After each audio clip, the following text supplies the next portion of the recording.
Salut les amis, bienvenue chez RCCris74. Aujourd'hui on se retrouve pour la deuxième partie Mecha. Dans la première partie, je vous avais expliqué le principe de fonctionnement d'un moteur de temps. Donc là, quand je tournerai cette vidéo, bien sûr, je l'ai tournée d'affilée, c'est-à-dire à la suite de la première vidéo. Donc j'aurais pas pu voir vos commentaires. Donc du coup, là on se retrouve aujourd'hui pour la deuxième partie, le principe de fonctionnement de chaque pièce et les pièces qui composent un moteur thermique, tout simplement. Avant toute chose, on va nettoyer un peu ça, voilà. Avant toute chose, donc, comme je l'ai précisé dans la première vidéo, je pense que je referai une partie méca, principe de fonctionnement du moteur de temps.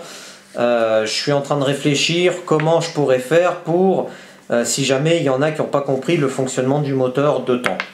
Après, au cas où il y a des vidéos très explicites ou même des schémas très explicites sur Google, mais bon, ça m'ennuie parce que, étant donné qu'on a un moteur de temps qui est en partie démonté, là c'était vraiment la bonne occasion de vous expliquer le principe de fonctionnement. On verra par la suite si je referai une vidéo de principe de fonctionnement et à voir comment je me débrouille pour que vous puissiez comprendre. En tout cas, n'hésitez pas dans les commentaires de la première partie ou même dans celle-là à me dire « Ah bah tu pourrais faire comme ça » ou alors « Tu pourrais faire comme ça » ou n'hésitez pas à me dire vos solutions. Alors, nous aujourd'hui dans la deuxième partie de cette vidéo, on va voir tout ce qui compose un moteur thermique. Je crois que si je ne me trompe pas, je vais reculer un petit peu la caméra. Voilà, on a toutes les pièces du moteur qui se trouvent ici. On a la culasse, on a donc le corps principal du moteur, on a la bougie d'allumage avec son support, le lanceur, le carburateur, on a une pièce en alu avec le bout du vilebrequin, on a le vilebrequin, la chemise, le piston, on a le volant moteur, l'embrayage et enfin la couronne d'embrayage et le pignon d'attaque. On va commencer donc cette vidéo par la chose la plus principale en premier, c'est donc cette grosse pièce en alu que l'on a vue précédemment dans la vidéo, puisqu'il s'agit du corps principal du moteur. Donc elle est, comme je vous ai dit, elle est composée en alu. Ça fait 2 fois que tu le dis, mais bon, c'est pas grave. Cette pièce principale, c'est elle qui va supporter toutes les pièces du moteur. C'est-à-dire le carburateur, le vilebrequin, le piston, la chemise, le lanceur, l'embrayage, la culasse.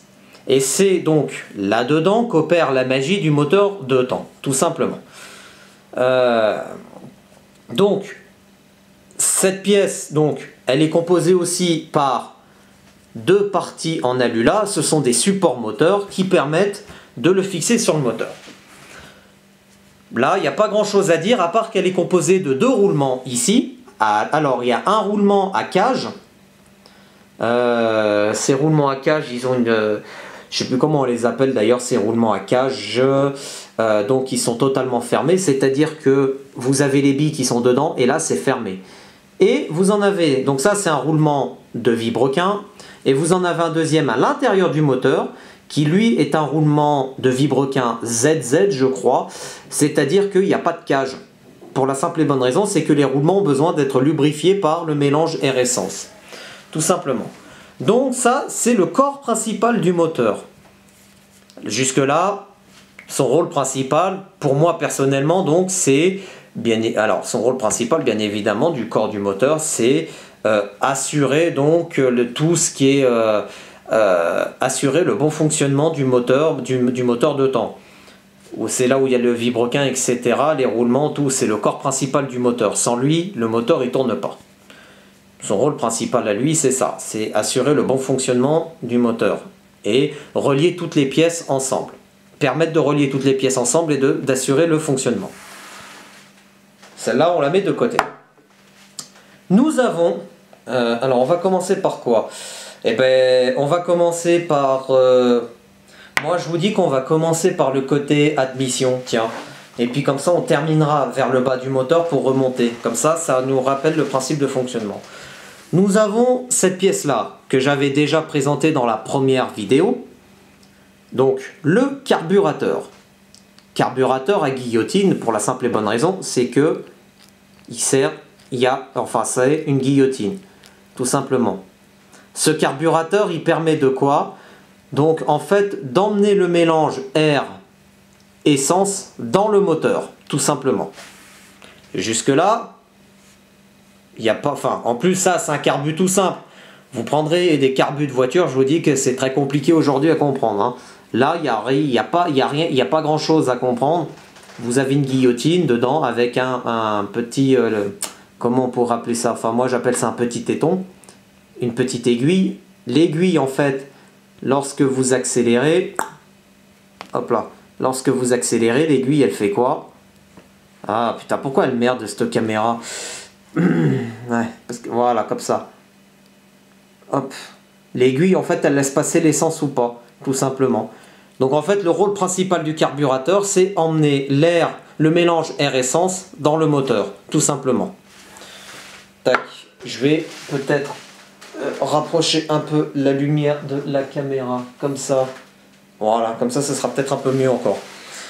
Emmener le mélange air-essence. Ensuite, nous allons passer donc à une première pièce principale du moteur, qui n'est autre que ceci.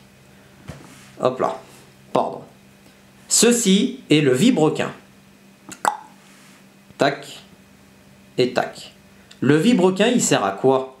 Le vilebrequin, donc il tourne, il tourne bien évidemment, bien sûr que oui, il tourne, il ne va pas rester statique, hein. Il tourne dans le sens des aiguilles d'une montre. Donc le vilebrequin, il est là pour assurer la rotation du piston, je vais y arriver, et en même temps, vu qu'il a deux trous, deux ouvertures, une ici et une ici, il va aussi acheminer le mélange air-essence dans le cylindre, dans le corps du moteur, tout simplement. Lui, son rôle principal, c'est ça au vilebrequin. Assurer donc que le mélange air-essence arrive dans le cylindre et aussi assurer la rotation du moteur, tout simplement. Donc, le vilebrequin, tout simplement. Ça, c'est la première partie qui compose le moteur. La deuxième partie qui compose aussi le moteur, et c'est c'est principal, c'est lui. Tac, on va faire comme ça. Le piston qui est ici et la bielle qui est ici.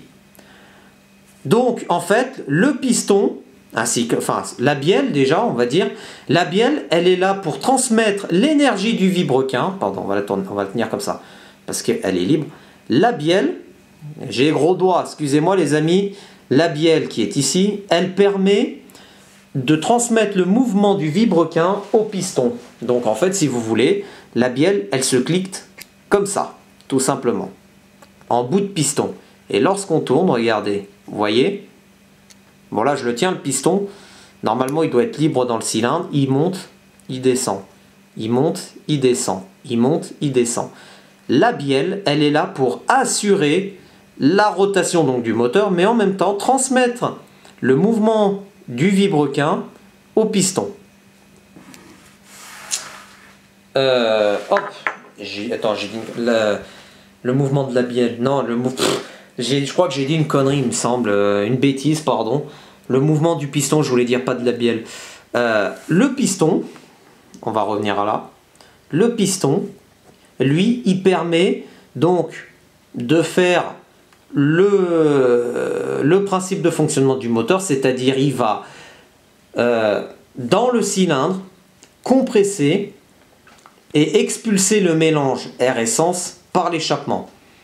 Il sert à ça le piston, lui, tout simplement. Lui, il est là simplement pour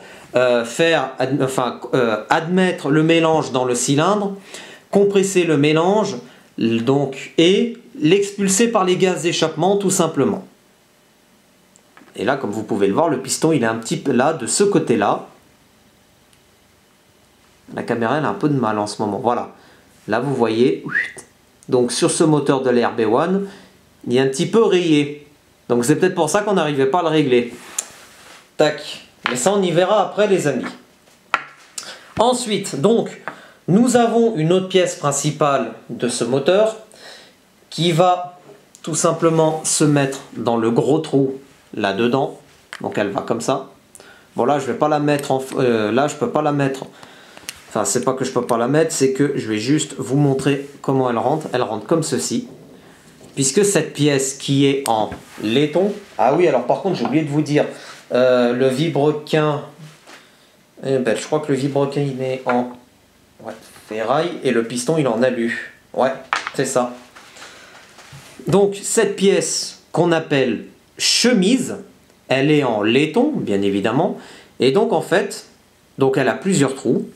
Elle a un trou ici, le gros trou. Donc, en fait, elle a deux gros trous. Un gros trou là, un gros trou là. C'est par ici que rentre le piston, tout simplement. Tac, regardez. Alors, je vais le rentrer. Voilà, bon, on va pas trop le rentrer non plus, parce que il doit, vu qu'il est rayé, il va forcer un peu.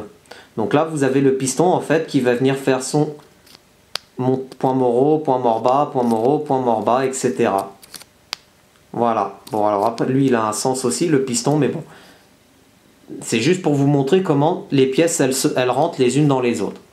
Et leur principe de fonctionnement. Le piston, lui, va faire point mort bas, point mort bas, point mort, tout simplement. Tac. Donc, cette pièce, c'est la chemise du cylindre. La chemise du moteur, pardon, c'est la chemise. Et vous avez remarqué qu'il y a plusieurs ouvertures, des grandes et des petites.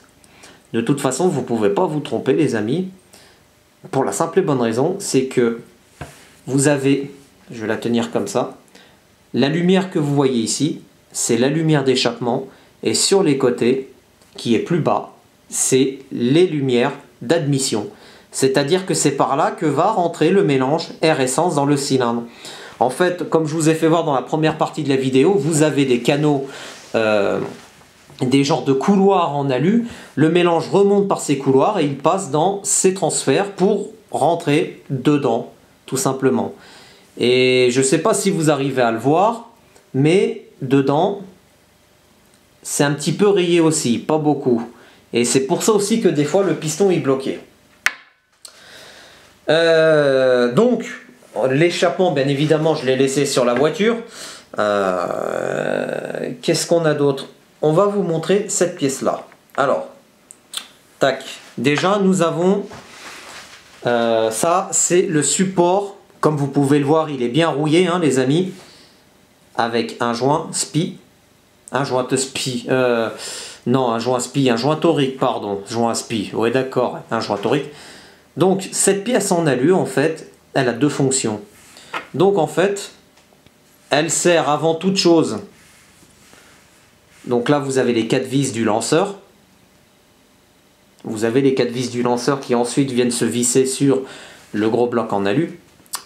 Et la deuxième chose, vous avez cette petite pièce en ferraille. Elle aussi, elle est un petit peu rouillée. Et vous avez remarqué que cette pièce, elle a une lumière aussi. Vous la voyez, la lumière là? Ici, c'est creusé là. Donc en fait, cette pièce, elle sert tout simplement... Ah bah c'est ça, ah bah d'accord, j'ai compris. Ouh, ouais, en fait, je viens de réaliser une chose, c'est que je sais la pièce que j'ai perdue. Donc en fait, vous avez en bout de vibrequin un petit téton en métal qu'il faut que je retrouve, puisque je l'ai fait tomber dans mon atelier. Et ce petit téton, eh ben, il vient se rentrer là-dedans. Donc il y a le piston qui est comme ceci. Tac, on va faire le montage. Voilà. Et comme ça. Et ça vient en fait faire comme ceci, les amis. Et donc, à la base, là, vous avez... Ça, c'est la tige où il va y avoir l'écrou du lanceur plus le lanceur pour démarrer le moteur. C'est ça, cette pièce-là, en fait, si vous le voulez, les amis, elle sert à entraîner le vibrequin via le lanceur, tout simplement. Donc, de ce côté-là, nous avons l'écrou donc du lanceur. Je vais vous montrer. Tac, là, vous avez l'écrou du lanceur. Tac, qui vient comme ceci. Vous avez le lanceur qui vient comme ceci. Hop. Tiens en place, toi. Là. Et du coup, quand on le lance, quand on tire le lanceur, la pièce, elle tourne. Et du coup, avec la lumière qu'elle a, ça se raccroche au vilebrequin. Et c'est ce qui va permettre la rotation du moteur via le lanceur, tout simplement. En gros. Tac. Donc, cette pièce-là, elle sert tout simplement à lancer le moteur via le lanceur. Tout simplement, les amis. Non, je l'ai monté dans le mauvais sens. Voilà, c'est mieux comme ça. Et donc, cette pièce, elle est en ferraille et en alu. Tout simplement. Oui, il faut que j'arrête de dire tout simplement. Ensuite, on va remonter, c'est-à-dire par... On va la dévisser, cette petite pièce. Donc, alors, personnellement, moi, j'appelle ça une cale en alu. Donc, cette petite pièce, c'est la cale en alu avec une rondelle en laiton qui vient se fixer ici. Là, vous voyez, il y a une petite lumière, une petite lumière. Je vais vous montrer avec la petite BTR. Là. Là, il y a un petit creux, là. En fait, vous avez la rondelle en laiton, voire même vous en avez plusieurs. Donc, en fait, cette pièce-là, elle vient comme ceci, les amis. Tac. Voilà. Elle vient comme ceci. Cette pièce-là, donc, elle sert à deux choses. À faire l'étanchéité entre... elle sert à faire l'étanchéité de la chambre de combustion, donc entre la chemise et le haut moteur, mais aussi, voilà, bon bah voilà, alors là, il y en a combien qui sont restés, il n'y en a qu'une, mais bon, c'est un très bon exemple. Voilà, donc en fait, vous avez les trois rondelles en laiton qui se mettent là-dedans dans les lumières. Tac, voilà, là, je l'ai enlevé. Vous en avez trois comme ça qui sont assez fines, les rondelles en laiton. Donc, toi, tu retournes sur le côté. Je te rappellerai si j'ai besoin de toi. Cette pièce-là, elle sert à faire l'étanchéité entre le haut moteur et le bas moteur. Mais aussi, ici, c'est fileté au milieu, puisque c'est là qu'il va y avoir la bougie d'allumage. C'est là que se visse la bougie d'allumage, tout simplement. Donc, la bougie d'allumage, on va y venir tout de suite. Hop, excusez-moi. La bougie d'allumage, c'est cette pièce-là. Voilà les amis, c'est elle qui va permettre d'enflammer le mélange air-essence, tout simplement. Alors, vous allez me dire, mais comment on fait pour que le mélange air-essence s'enflamme alors qu'on n'a pas de... Ça, j'ai oublié d'y dire dans la première vidéo, mais je vais y dire tout de suite. Comment ça se fait que la bougie d'allumage, elle s'enflamme? Eh bien, je vais vous faire voir les amis, je vais aller chercher un chauffe-bougie. Est-ce qu'il est là? Est-ce qu'il est là? Non. Je vais chercher un chauffe-bougie tout de suite. Ne bougez pas. Et je vais vous faire voir ça tout de suite. Voilà. Donc, on va la brancher. Voilà. Ceci est un chauffe-bougie. Donc, en fait, on va encliquer la bougie comme ça. Tac. Et regardez, la bougie, elle chauffe. Tout simplement. Tac. Donc en fait, lorsqu'on va démarrer le moteur, on va faire gaffe parce que c'est un peu chaud. Ça sent bon en plus. Donc, vous avez vu que vous avez le filament au milieu qui brûlait. Lorsque le moteur est froid, on utilise ce chauffe-bougie. Mais lorsque le moteur est chaud, on n'a plus besoin de ce chauffe-bougie pour la simple et bonne raison, c'est que avec la chaleur du moteur, cette petite bougie, eh ben, elle va rester alimentée, elle va être allumée en continu. Sur le moteur, sur les moteurs de modélisme, ça fonctionne comme ça. On n'a pas de bobine, d'antiparasite, de distributeur ou quoi que ce soit, ou d'allumage électronique, que ça s'allume à un moment. Et comment ça se fait? Vous allez me dire, ouais, mais alors dans ce cas, comment la bougie, elle reste allumée? Ah, bonne question. Eh bien, regardez, elle va rester allumée grâce à ceci. Ceci n'est autre que la culasse du moteur. Tout simplement. Alors, la culasse du moteur, comme vous pouvez le voir, elle a des ailettes. Ici, tout le long là. Ouais, ça fait une belle musique. Hein. Donc, ces ailettes, donc la culasse, elle a deux rôles. sur ce moteur. Premier rôle, elle sert à refroidir le moteur. Parce que le moteur, il est refroidi par air et pas par eau. Donc, ça va être refroidi par air, mais en même temps, cette culasse, comme vous pouvez le constater, il y a un puits de bougie qui est tout au fond. Donc, en gros, si vous voulez, vous allez avoir, on va remettre en place la cale, la petite pièce en alu que je vous ai fait voir tout à l'heure, avec les cales en laiton. Et donc, nous avons le filetage de la bougie qui vient là. Et donc, en fait, si vous le voulez, donc la culasse, au milieu, elle va maintenir une température ambiante pour que la bougie reste allumée, tout simplement, en continu.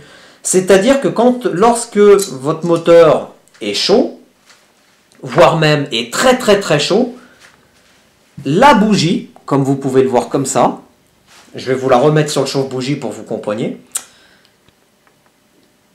Voilà, donc en fait, la bougie, quand le moteur sera extrêmement chaud, eh ben, elle restera allumée en continu. C'est-à-dire comme ceci, les amis, tout simplement.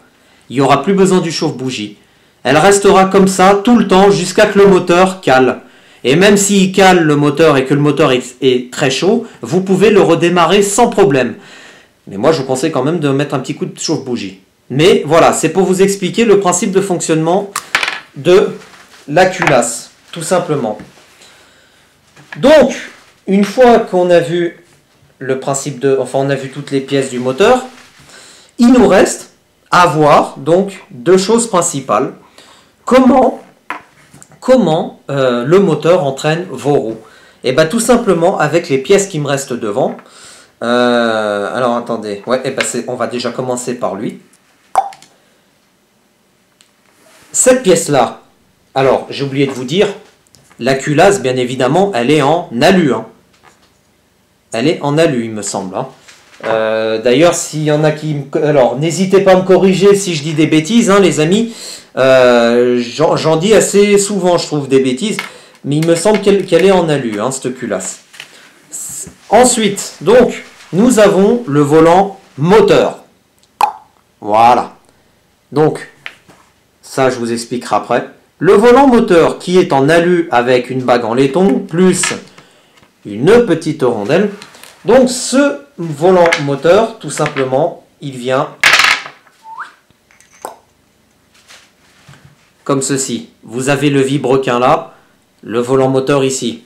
Donc en fait, le vilebrequin, lorsqu'il tourne, vous avez le volant moteur qui tourne. Tout simplement. Le volant moteur, lui, il est là pour quoi? Il est là pour transmettre l'énergie du moteur à l'embrayage. Tout simplement. Et dans ce cas, comment? Donc, en fait, l'embrayage... D'ailleurs, toi tu restes sur le volant moteur. La petite cale en laiton, faut pas que je la perde. Donc le volant moteur, il y a une petite rondelle et un petit écrou qui le tient. Donc, ensuite, sur le volant moteur, ben non, on va le reprendre parce qu'il faut que je vous y fasse voir. Sur le volant moteur, les amis, on va déjà les mettre comme ça. Je vous ai montré qu'il y avait trois petits tétons. Voilà, ces trois petits tétons là. 1, 2, 3.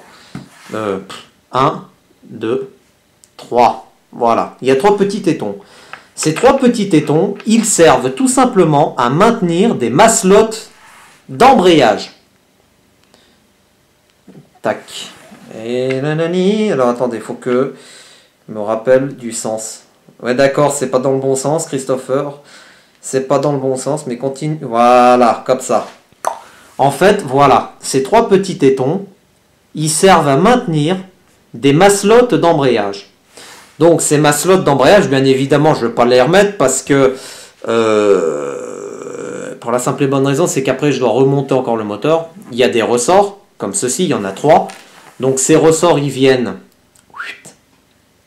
dans les rainures, ici. Donc, en gros, lorsque vous accélérez avec votre moteur, qu'est-ce qui va se passer? On va avoir la force centrifuge. C'est-à-dire que quand vous accélérez, les maslottes, elles vont s'écarter. Comme ça. Bon, elles ne vont pas s'écarter énormément, mais elles vont s'écarter. Moi, je vous montre à peu près, je vous les montre écartées, même si elles s'écartent très bien. Voilà, elles vont s'écarter, les amis. Bon, pas trop non plus. C'est laquelle qui m'emmerde? C'est celle-là. Voilà. ils vont s'écarter à peu près comme ça. Là, ils sont à peu près écartés. Ces maslottes, là, on est à peu près un petit peu accéléré. Quand on accélère plus, elles sont plus écartées. Elles peuvent aller, enfin, elles peuvent aller, non.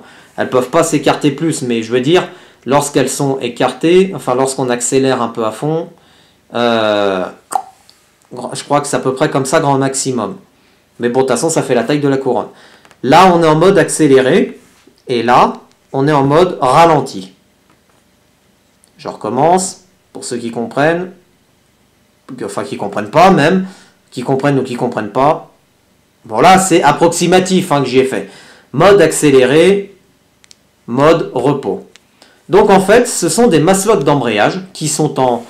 ouais, c'est en plastique, je crois. Ouais, elles sont en plastique, très résistantes d'ailleurs. Quand vous accélérez, ces maslottes, elles vont s'écarter tout simplement.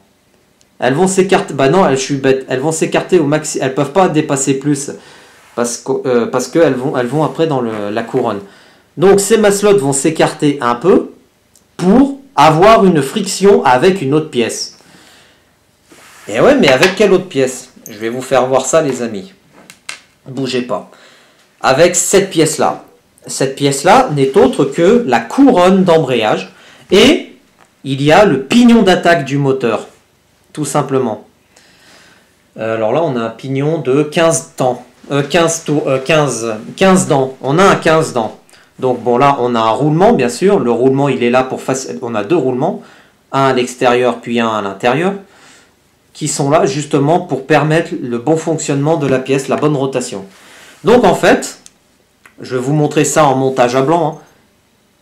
La couronne, qui est ici, l'embrayage, avec le volant moteur, ça se rentre comme ceci les amis et lorsqu'on accélère vous avez les maslottes en fait d'embrayage qui viennent gratter dedans là ils viennent gratter dans la gorge là. Je vais prendre la BTR, ce sera beaucoup mieux. Ici ça vient gratter là dedans tout le long là et du coup c'est ce qui va permettre la rotation du pignon 15 dents qui lui va entraîner la couronne du diff, qui lui va entraîner le diff central plus les deux autres diffs, tout simplement. Et lorsqu'on désaccélère, donc grâce à ces petites pièces, que l'on appelle des ressorts de rappel, donc ces ressorts, ils se tendent lorsque l'embrayage il est tendu, et lorsqu'on désaccélère, ça les remet en place tout de suite, tout simplement. Je vais essayer de vous faire ça. Donc là, lorsqu'on accélère, on va faire ça avec une maslotte. Regardez. Là, on est en position repos. La maslotte pose sur l'autre dent. Quand on accélère, là c'est comme si vous appuyiez avec votre télécommande hein, de gaz. La maslotte, elle s'écarte comme ceci. Et lorsqu'on désaccélère, là, il y aura un ressort, bien évidemment. Et bien le ressort, pouf, il va permettre tout simplement de rappeler à la position initiale la maslotte. Voilà, c'est tout. C'est tout les amis. Donc, on a vu ensemble toutes les pièces ainsi que leur rôle principal que composait un moteur thermique de modélisme. Alors, j'ai oublié de vous préciser, celle-là, cette pièce-là, la couronne, elle est fabriquée en ferraille, bien évidemment. Qu'est-ce que je voulais dire? On a vu le principe de fonctionnement du moteur ainsi que toutes les pièces qui le composent. Ah oui, on revient quand même dessus sur lui. Lui, c'est le lanceur. Le lanceur, il est là tout simplement pour lancer le moteur à la main. Et une fois qu'il est lancé à la main, le moteur il tourne tout seul. Voilà, le lanceur il sert à ça, mettre le moteur en marche à la main. Qu'est-ce que je voulais dire d'autre les amis? Dans cette deuxième partie, d'ailleurs, ouais c'est ça que j'ai perdu, il faut que je retrouve en fait, là en fait vous avez une petite pièce qui vient en bout de vilebrequin, c'est un petit téton en ferraille, d'ailleurs c'est ça que j'ai perdu qu'il faut que j'aille retrouver. Qui vient en embout là, et du coup c'est lui qui permet de clipser la deuxième pièce que je vous ai montré pour le lanceur. Donc, on a vu le principe de fonctionnement de toutes les pièces, Tac, ouais, on va faire ça comme ça, pardon. Tac, on va remettre comme c'était à peu près, comme j'avais disposé sur la vidéo. Comme ça, le lanceur là, le moteur là, là, avec ça là, hop hop hop, le carbu, la bougie. Ah putain, puis alors ça c'est... oui, alors ça fait partie de la volant moteur. Tic, le volant moteur, les 4 BTR, les 3 BTR, ok on est tout bon. 3 BTR pour le lanceur et les 4 BTR, les 4 petites BTR pour ça. Voilà. Donc dans cette vidéo les amis, on a pu voir de quoi était composé un moteur thermique avec toutes les pièces, le principe de fonctionnement de toutes les pièces. Hein? Oui, je refais un puzzle parce que voilà, et puis tac, voilà. J'espère que dans cette vidéo ça a été clair pour vous au niveau du principe de fonctionnement de chaque pièce, leur rôle principal, je voulais dire. J'ai essayé dans cette deuxième partie de détailler au maximum les choses comme je pouvais, à ma façon, bien évidemment, puisque c'est ma façon de voir les choses, c'est ma façon de voir pour les pièces, bien évidemment. De toute façon, je pense qu'on va se retrouver pour la préparation, le remontage et la préparation et le remontage de ce petit moteur. Et puis ensuite on verra si on arrive à le roder, mais ce qui n'est pas sûr à 100%. Bon, de toute façon on a un autre moteur de secours parce que étant donné, je sais plus, c'était dans la chemise. Tac, dans la chemise. Ah ouais, voilà, on y voit bien. C'est rayé. Les amis, c'est rayé. Donc en fait, comme je vous ai expliqué, c'est le moteur de la RB1. Donc j'en profite, vu qu'on a à peu près terminé le principe de toutes les pièces. Bon, on n'a pas vu l'échappement. L'échappement, il est resté sur la voiture. Mais bien évidemment, l'échappement, il y a un résonateur. Et quoique si, ça aurait été intéressant de voir... Ouh, alors attendez, bougez pas, je vais vite aller le chercher. Ne bougez pas, il va y avoir un petit vide vite fait. Ne bougez pas.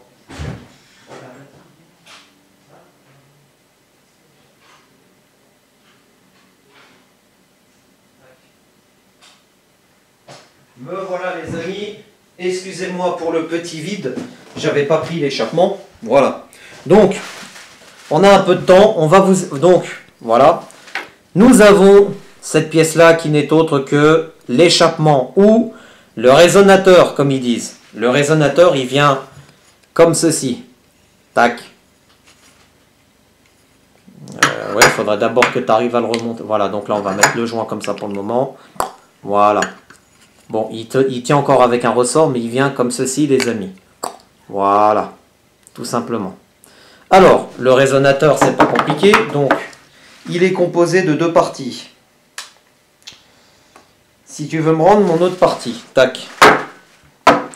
Il est composé d'un petit joint en caoutchouc. C'est un joint d'étanchéité, tout simplement. Il est composé de cette pièce qui est en alu. Donc, vous avez les gaz d'échappement du moteur qui sortent par là et qui ressortent par là. Tout simplement. Et là, vous allez me dire, mais elle sert à quoi ça? Ça, là. Ouais, ça peut être un missile, ça peut être ouais, une prise d'air ou... Non. À votre avis, l'essence, elle fait comment pour arriver à votre moteur? Parce qu'au tout début, quand le moteur est froid, vous débranchez votre tuyau, vous soufflez dedans pour que l'essence aille dans le moteur. Et après, vous rebranchez votre durite. Et bien, en fait, l'essence, pour être maintenue en pression dans le moteur, donc pas, enfin dans le moteur, dans le réservoir, pardon, et ben, il est maintenu par pression par les gaz d'échappement. Parce qu'en fait, il y a une partie des gaz d'échappement qui passe par cette pièce-là, elle sort là, et elle va à votre réservoir, tout simplement. Et ça maintient en pression le réservoir d'essence. Voilà, tout simplement. Voilà, comme ça, je vous ai pris le résonateur aussi, ou l'échappement. On a pu voir aussi son principe de fonctionnement. Hein. Il n'y a pas grand chose à savoir dessus. Hein. Bon, après, il y a plusieurs types de résonateurs. Alors, par contre, là, les amis, il faudrait que je voie. On verra par la suite les différents types d'échappement et les différents types de bougies aussi. Parce qu'il y a des bougies 3, 4, 5, 6, 7, 8, 9, 10, c'est par rapport au démarrage et puis par rapport à la chaleur, etc. Donc, avant de finir cette vidéo, donc comme je vous expliquais, c'est le moteur de la RB1 de Michael. Pour la simple et bonne raison, on l'a ouvert parce qu'on n'arrivait pas à régler le moteur, on n'arrivait pas à la faire tourner, et en fait elle a tourné au 10% à la base, et c'est pas bon du tout.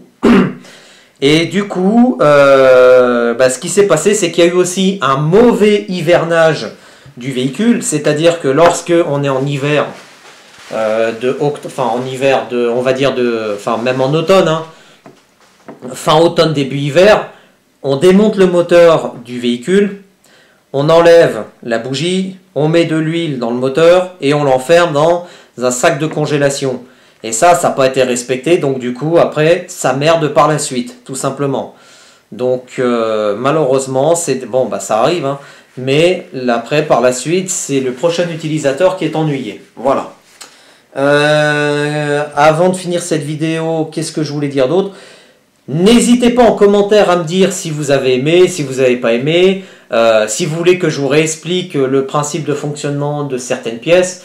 Je vous réexpliquerai, je peux vous réexpliquer ça par Gmail, bien évidemment, ou alors je peux vous faire une petite vidéo par Messenger si vous le souhaitez.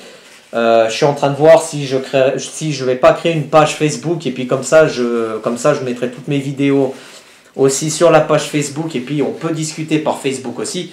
À voir par la suite les amis. Et puis bien évidemment,